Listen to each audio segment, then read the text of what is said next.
Hey there, welcome. In this quick tutorial, we are going to show you how to turn on search history on YouTube. It's super easy and we'll make sure you will get it right. Just make sure you're logged in and using the latest version.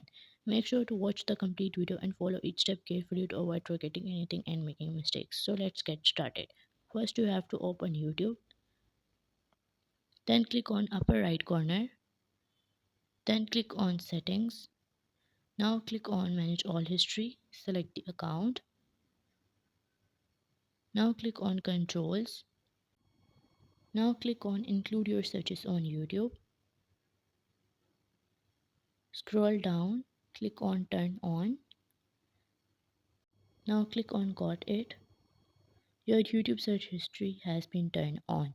I hope you found value in this video. If you want to grab freebies, want to explore fantastic sample offers, and want to get exclusive coupons, spinning, and wide range of products from cutting edge gadgets to beauty essential, then watch the video you are seeing on the end screen.